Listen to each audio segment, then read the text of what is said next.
A massive hunt underway right now for a female suspect, possible accomplices as well in the Paris terror attack. We're back with the Republican Congressman Mac Thornberry of Texas. He's the new chairman of the House Armed Services Committee. What can you tell us about this woman, Hayat Boumediene?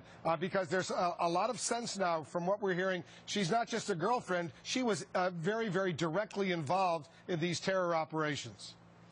Yeah, as we get more information about her, we are learning more about her role, particularly in goading the others on. I think what's key is that these 3 or 4 people are just the tip of the iceberg, because thousands of people from Western Europe and even some from the United States have gone into Iraq, Syria, some to Yemen, as we know, for training, and now they come back.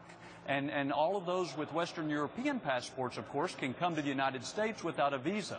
So that's part of the reason I think so many people are so concerned that we may just be seeing the first of these folks who have gone to those safe havens, trained, and are now coming to launch their attacks against us. Because in France, they're saying that these terror cells have been activated, some sleeper cells, and that there are accomplices of these 3 terrorists who were killed as part of the rescue operations. There are accomplices at large right now. Is that what you're hearing? Well, I'm sure the French are trying to scramble to get back on top of this situation. But unfortunately, Wolf, I think we, the West, know less today about terrorists and what they're planning than we did just a few years ago, because there have been so many leaks, books, movies, and the like. The terrorists have learned what we do and how we do it, and in addition to that, we've tied our own hands for some crucial intelligence collection. So the point is, we have less information about these folks, where they've gone, what they plan, than we did a few years ago. That's part of the reason I think the danger is higher today than it's been before. The Associated Press is reporting from France, quoting 2 French police officials speaking on condition of anonymity. They're saying that French police now believe as many as 6 terrorist suspects.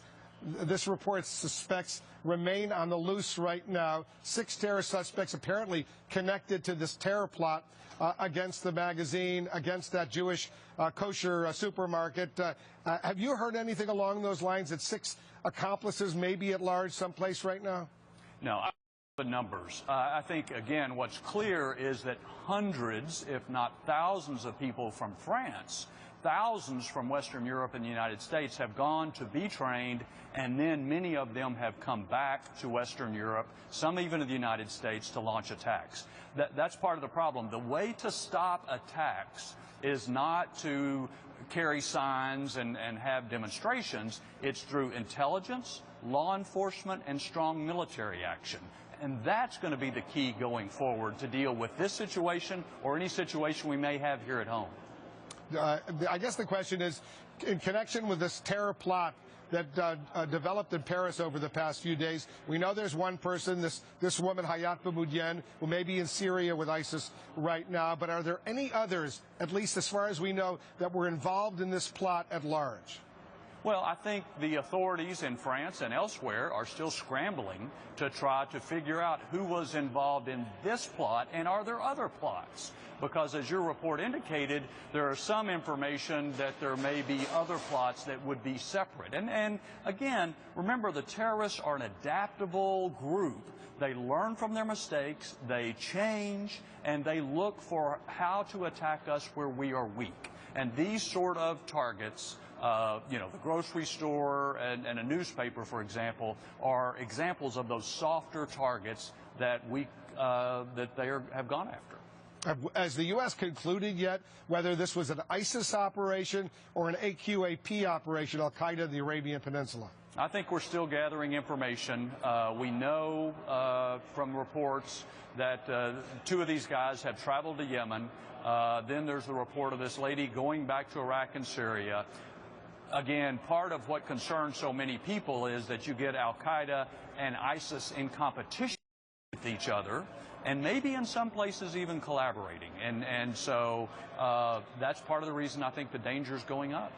One final question, Mr. Chairman. These terrorists, they had Kalashnikov assault rifles, they had ammunition, they had Molotov cocktails, a grenade, rocket launchers. They had a lot of weapons over there. In France, it's pretty hard to get this kind of weaponry. Where do they get this kind of stuff? Well, they obviously buy it on the black market. They sneak it in. They don't have these weapons legally. They get them illegally. And if you're going to go kill a bunch of people, you don't mind breaking the law to get a bunch of weapons illegally. It is part of this trend, I'm afraid, we are beginning to see, where they may still go after airplanes and some of their traditional targets of the past, but they are looking for these softer targets with grenades, with rifles and so forth to kill a bunch of people. They still get the media effect. And remember, this is in substantial measure an ideological struggle where they're trying to instill fear in our society. And whether you shoot people or blowing up, it contributes to that goal. Congressman Thornberry, thanks very much for joining us. We'll stay in close touch with you. Congressman Thornberry's the new chairman of the House Armed Services Committee. Thanks.